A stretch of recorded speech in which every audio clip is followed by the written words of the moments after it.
Presidente, desde Ecuador se ha ordenado prisión preventiva contra usted.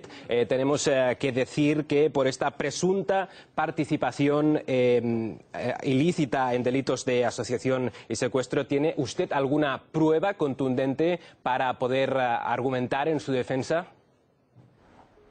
Fíjese cómo se invierten los roles, ¿no? En un Estado de Derecho hay que probar la culpabilidad, no es que hay que probar la inocencia. Ahora uno tiene que probar la inocencia. Pero antes de eso, una pequeña precisión. Muchas gracias por esta entrevista, un abrazo a España, a toda Iberoamérica.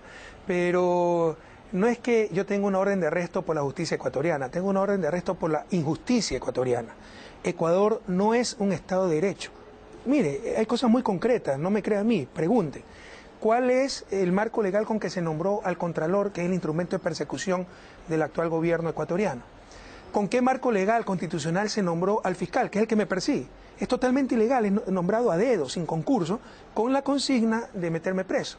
¿Con qué marco constitucional legal se nombró el nuevo Consejo de Judicatura? Se sacó a los anteriores consejeros, el Consejo de Judicatura es el que administra todo el sistema de justicia, fiscales, jueces, defensores públicos. Se lo sacó de forma muy arbitraria a los consejeros, en lugar de ser reemplazados por los alternos, como dice la ley, nombraron a dedos enemigos políticos. Entonces, yo no tengo una orden de arresto por la justicia ecuatoriana, sino por la injusticia ecuatoriana.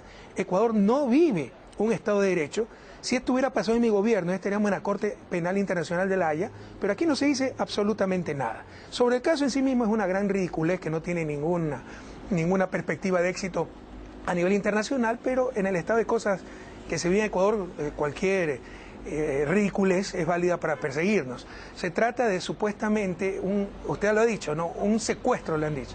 En realidad estuvo 20, 30 minutos, sí, puede ser secuestrado este señor que estaba huido de la justicia ecuatoriana, ilegal en Colombia, que se dedicaba a acciones ilegales en Colombia, piratería informática, venta de equipos de espionaje informático, equipos de espionaje ilegales, y obviamente tiene sus derechos.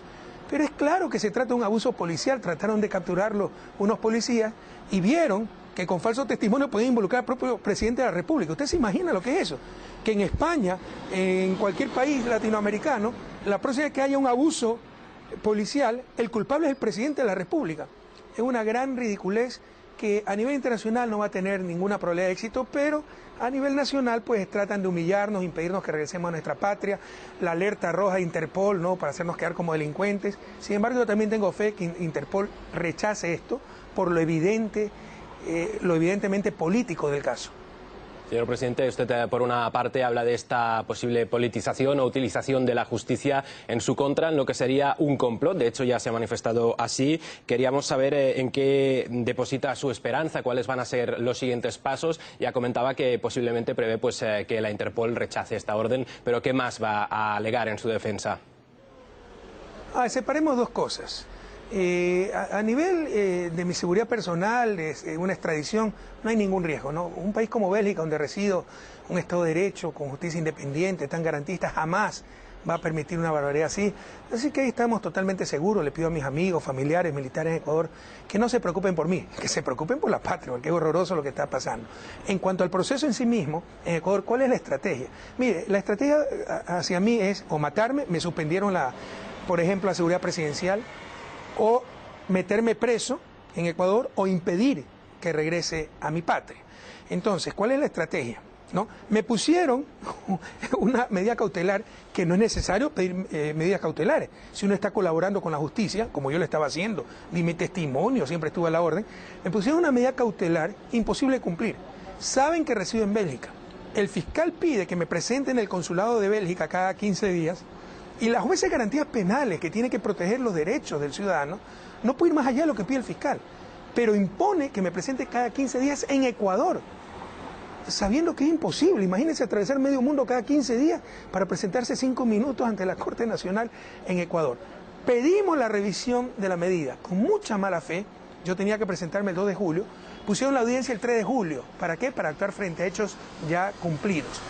El 2 de julio, al no tener respuesta a la audiencia, porque todavía no se va a la audiencia de revisión, me presenté ante el consulado con un agente civil belga certificando que estuve ahí, pero de nada valió.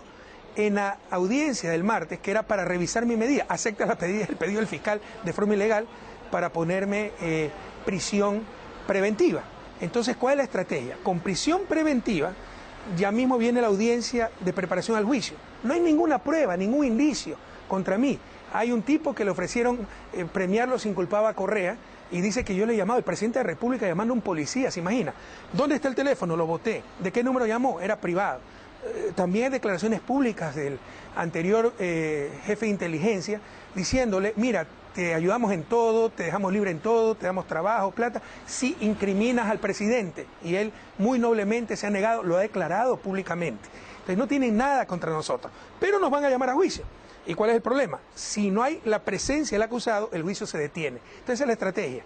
Con la orden de detención absolutamente ilegal, que sería imposible en cualquier país, además tenía inmunidad como expresidente, la jueza pidió que me levanten la inmunidad de la Asamblea, pero para eso se citan 2/3 partes de la votación, 92 votos, no los tenían, y por simple resolución de 83 votos desacatan la orden judicial y dice, nosotros, esto es improcedente, no tenemos que levantar la inmunidad porque Correa no es presidente. La jueza, en vez de insistir, acata, ¿no? Se allana el desacato de la Asamblea y me vinculan al caso. Todas esas irregularidades y podemos seguir conversando al respecto. Entonces nos van a llamar a juicio. Como yo tengo orden de prisión, no me puedo presentar y van entonces a detener el juicio 8 o 10 años hasta que el delito prescriba y así me matan civilmente, políticamente durante todos esos años. Esa es la estrategia. Pero el mundo mira hacia otro lado. Si esto hubiera pasado en mi gobierno con un opositor político, ya estaría en el Tribunal Internacional de La Haya. Si lo de Lula hubiera pasado con un opositor venezolano, Venezuela ya estaría invadida. Hay una terrible doble moral en todo esto. Ya hay que parar este lawfare, ya hay que parar la judicialización de la política. Que nos derroten en las urnas, no con sus artimañas. Para que quede claro a nuestra audiencia, ¿cuál era exactamente la relación que usted mantenía con el exasambleísta Balda? Él se hace llamar exasambleísta, era asambleísta alterno. Al inicio fue parte de nuestro movimiento político, un militante más, pero enseguida vimos su accionar. Quería hacerse cargo de la comisión financiera para hacer negocios, entonces dijimos, lo marginamos. Se retiró y se fue a la oposición, pero una oposición tremendamente vulgar, insultadora, etcétera. Ese es su problema, ¿no? Pero otro problema que tiene el presidente es que cada opositor cree que uno solo vive pensando en esa persona. Entonces, él ha tenido muchos juicios penales, pero digamos por alimentos, por agresiones, etcétera, ¿no? Por estafa. Y esta vez nos acusó de tener todo un centro de espionaje, no lo pudo probar, fue condenado a 2 años y huyó a Colombia. Él mismo se encargaba de decir lo que estaba haciendo en Colombia por Twitter, etcétera. Ahora dice que se lo ha seguido. No han podido probar, dicen que es la operación Wilson. No existe, no han podido probar. La prensa ha mentido mucho. Dijo, por ejemplo, que los cheques con que se pagó los policías que se encargaron de la operación salieron de la presidencia. Es falso. Primero, ¿qué operación de inteligencia se hace con cheques? Segundo, los cheques que han mostrado son de la Dirección General de Inteligencia. Pero ahí viene la segunda manipulación. Mezclan Dirección General de Inteligencia de la Policía con Secretaría Nacional de Inteligencia, que es un ministerio. No, los policías eran y los cheques de la Dirección General de Inteligencia de la Policía Nacional. Otra manipulación. Una cosa es deportación, algo perfectamente legal. Yo mando a un asesor presidencial, como lo mandé en otros casos, ¿no? Ni siquiera me acuerdo, esto es el testimonio del propio, la versión que brindó el propio asesor presidencial, hablar con la policía colombiana para la deportación de este tipo, ¿no? Que estaba fugado de la justicia ecuatoriana.